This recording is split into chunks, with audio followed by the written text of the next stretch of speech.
नमस्कार, मी निळकंठ गायकवाड. आपण पाहत आहात जनसंवाद न्यूज पुणे, सामान्य माणसाच्या प्रगतिशील विचारांचा. या गेले आवरंग त्याचे नाव कोणी नेले चराचरी, पण संतांचा आणि देवाचं साई वेदचारी वनिताची वैष्णवांची कीर्ती आपण गातो. याच्यात नवल नाही गायले पुराणी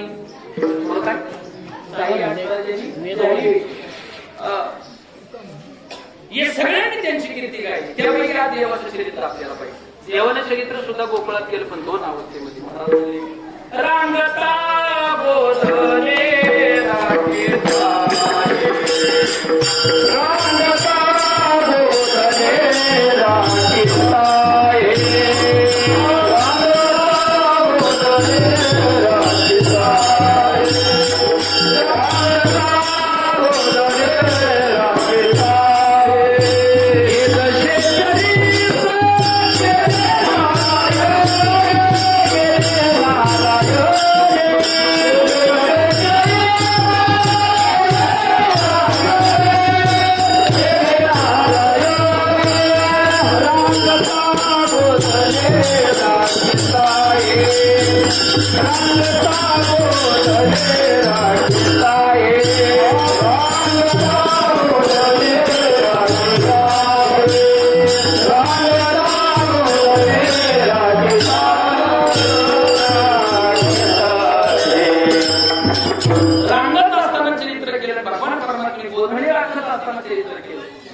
भगवान परमात्म्याच्या चरित्राची तशी जन्माच्या आधीपासून सुरुवात आहे.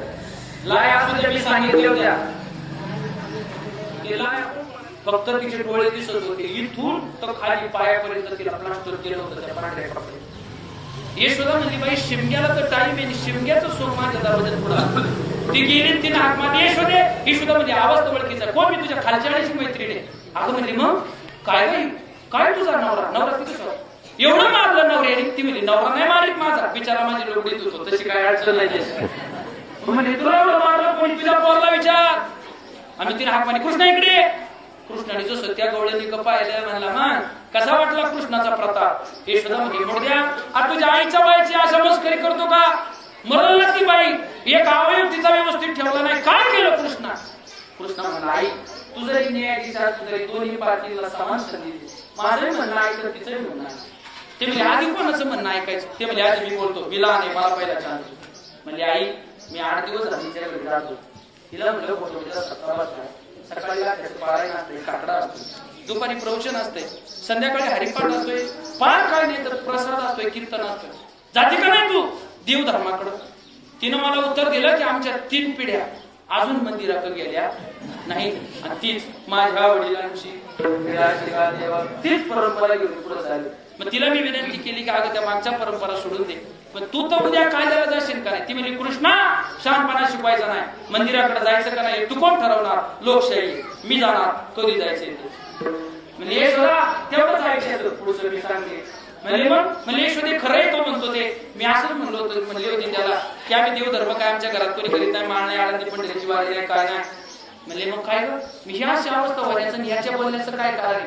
म्हणजे यशोदे रात्री जागराचं कीर्तन संपलं, नाही गेला तो कुंभाराच्या इकडे गेला. माझ्या अख्ख्या गाया रात्री 2-2:30 वाजता गोठ्यातल्या सोडून बाहेर दिल्या सोडून, आणि आखी कुंभाराची गाडू आमच्या गोठ्यात आणून बांधली तुझ्या पोळा. ती म्हणजे पुढं काय झालं? अगे यशोदे त्या काकड्यावाल्याने 8 दिवस झाला खावलंय ना, चहाच्या पुढे झोपच येऊन येत नाही. आता ती म्हणत ती म्हणली मग ते काकड्याचं काही झोप येत नाही, त्यांचा काकडा चालू असतोय. मग मी म्हणलं धारा उठून घ्यावा. लाईट गेली होती, त्यांचं भोंग मात्र चालू. यशोदे मला वाटलं आता लोक उठल्या, मग मी आपली बादली घेतली आणि कंदील लावलं नाही का? रोजच्या हाताखालच्याच गाय आहेत माझ्या. गावरान गाय पहिले हाताच्या हाताची सवय तोच हात. तो मान जर 2 दिवस गावाला गेला ना, त्या गायांना उद्या 2 दिवस मान. आता ते जर शिजत असं काही नाही. तिने तुकोबारांचा आदर्श घेतला, या रे अरे लहान ती फक्त एकच म्हणते सगळं पुढचं काय सांगायचं बरं का? तिने एवढ्या प्रमाणात आदर्श. तर मी जाऊ दुपारी पाहुण्या तिच्या खाली जाऊन बसा. ती म्हणती मग काय नाही, माझं काय नाही, जगाच्या कल्याणासाठी त्या काय म्हणली माझ्या हाताखालच्या रोजच्या धार काढायच्या होत्या. यशोदे मी बादलीत पाणी घेतलं आणि डोळे चुळे जे तर कीर्तन 9 ते 11 संध्याकाळचं 9 ते 11 होतं 7 ते 9 होतं. जेवता ते जागराचे लोक त्यांचा अंगावर टाकलेली झोपच नाही आधी होत. तशीच डोळे चुळे ते शोधे गेले आणि मला वाटलं धार काढावं. मग गाय म्हणून गाढवाच्या खाली बसले. गाढवच ते पेटराला लातच मारतं, कीर्तन करायला लातच मारतं. त्याला काय केलं? त्याला काय केलं? ती म्हणजे यशोदे पण त्या गाढवाला यांनी शिकवलं होतं का काय तुझ्या पोरांनी? त्यांनी मला एका लाखीत गोट्याच्या बाहेर उडवायचं ना. नाही ग यशोदे तसं केलं. मग काय केलं यशोदा म्हणली? त्याच्या बाबतीत उडावलं म्हणजे मला बाबती त्याची आतमध्ये होती ना. मग तो म्हणाय बघा मी फक्त हिच्या गळ्यात साधं दिली, दुसऱ्याला सांगितलं तू श्रीफळ दे. मग त्यांनी श्रीफळ दिले यशोदे. चौथ्याला सांगितलं ट्रॉफी दिली आणि सगळ्यात शेवटी वाल्याला सांगितलं तू याचं पाकिट भर. यशोदे असं पाकिट भरलं की नोट मोजायला अवसान नाही असं माझा वेधून. आणि मग यशोदे इतक्या जोरात ओरडले तेवढ्यात माझा नवरा आला आणि म्हणून कशी तरी त्यांनी मला बाहेर काढली. यशोदेला सांगत होतं ना की असं तोंडाला रुमाल लावून हसत होतं खरखरा. यशोदा म्हणजे अरे मोठ्या कृष्णा तुला झालंय का? तू नवीन प्रकारच रोजच्या रोज करायला लागला, तुला कळत कसं नाही? तो म्हणला आई मला बोलू दे. मी 8 दिवसापासून सांगतोय सप्ताह चालू झाला, कीर्तनाला जाते का काकड्याला जाते का? हिने नाहीचा द्रुपद सोडलंच नाही म्हणजे. मग माझा नियमच आहे का ज्या घरामध्ये एक कोणाच्या गळ्यात माळ नाही, देव करत नाही, धर्म करत नाही, आळंदी पंढरीची वारी करत नाही, दान धर्म करत नाही, काकड्याला जात नाही, हरिपाळाला जात नाही ना, आई मी त्यांच्या घरी त्यांच्या पोरांच्या रूपाने, सुनाच्या रूपाने, सासऱ्याच्या सासूच्या रूपाने भली गोठावर गाढव येऊन बांधितात. आपल्या घरी अशी गाढव जन्माला येऊन असं वाटत असं हे वर्ष तर संपलं, पुढच्या वर्षी सत्याला येत जा.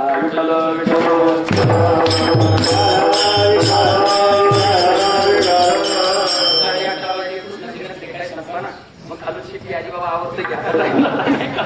आणि मग भगवान परमात्म्याच्या आनंद घोड्या झाल्या. नंद बाबाला सांगण्यात आलं नंद बाबा म्हणजे कृष्णा बाबा गावात राहून तुला आता आळंदीला टाकून त्या काळात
विविध क्षेत्रातील नवनवीन बातम्या जाणून घेण्याकरिता सबस्क्राईब करा, लाईक करा, कमेंट करा. जनसंवाद न्यूज पुणे.